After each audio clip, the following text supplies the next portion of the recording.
Hey guys, today Apple released iOS 12.2 Beta 2 to registered developers, and as always, public beta testers, you'll probably see this populate on your device a little later today or tomorrow. Now, there's a few new things that I do want to share with you guys about this software, as I usually like to do.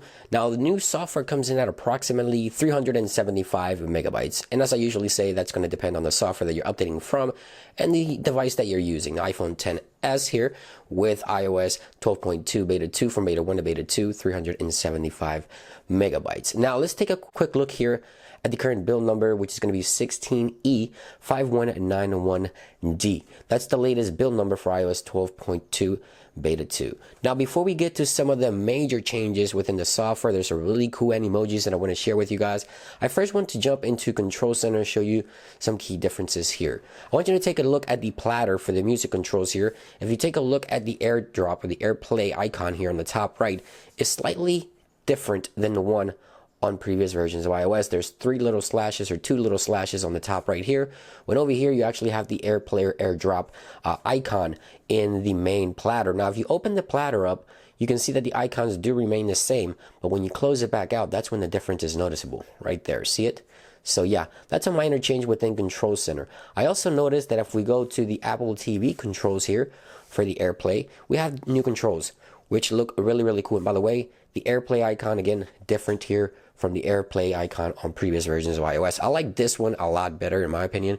It just looks more realistic to what the AirPlay icon looks within iOS entirely. So right here you have the Apple TV controls. You see there's a new interface, more controls here to play with. You also have this new button here, which is really cool. Check it out. When you tap on it, boom, it brings up the TV control options here on the iPhone. It's going to connect here to the living room where the Apple TV is. Oh, maybe it didn't, but there we go. You can go ahead and quit it just like that. Let's go ahead and open it back up and then quit it just like that. Controls that we did not have before on previous versions. I like this a lot more on the new version of iOS because you have your controls here, you have more controls, and you have the actual Apple TV remote built into the platter, which is really cool. Now I want to shift my attention over to Animojis. There's some new Animojis that I want to share with you guys, and I'm right behind the camera, so hopefully the characters actually do what I do here behind camera. We have a new giraffe. Look at this really cool giraffe. I like it a lot. It's kind of fun. There we go. Purple tongue. It really can't read me behind the camera. If you would see what I'm doing, I look totally like an idiot right now. But it's a lot of fun. There we go. Here is the Megalodon, or the shark. This one's so cool as well. I like this one. There we go. Then we have the owl.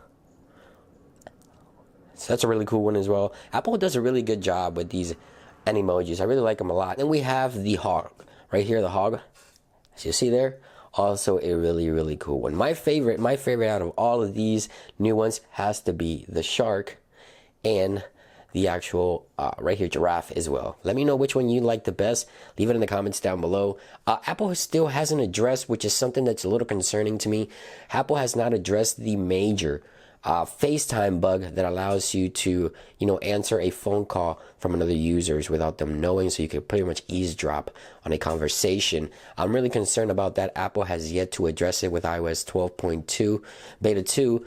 This is a developer software, but I was actually anticipating 12.1.4 today because the official release right now is 12.1.3, and that's where the bug lies. Now, 12.1.4, which is, public builds, Apple should be addressing this, and they've taken some time. And yes, they did deactivate the servers to prevent group FaceTime from happening, so this bug doesn't work. But still, it's kind of concerning. We don't have the group FaceTime available on the software on the iPhone just because they haven't had a chance to really fix it, and I think they should have jumped on that relatively quick.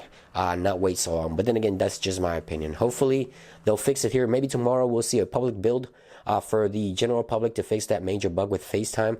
For now, just turn off FaceTime, although Apple did, as I mentioned, deactivate the servers for that. Just turn it off until we get that update 12.1.4, hopefully coming tomorrow. Just a very quick update here. I'm going to keep digging around iOS 12.2 Beta 2 to find more features and changes. Test the battery, test the performance, and I'll be back in a few days with a follow-up video as I usually like to do. Thank you for watching today's video, and I'll see you guys on the next one. Peace.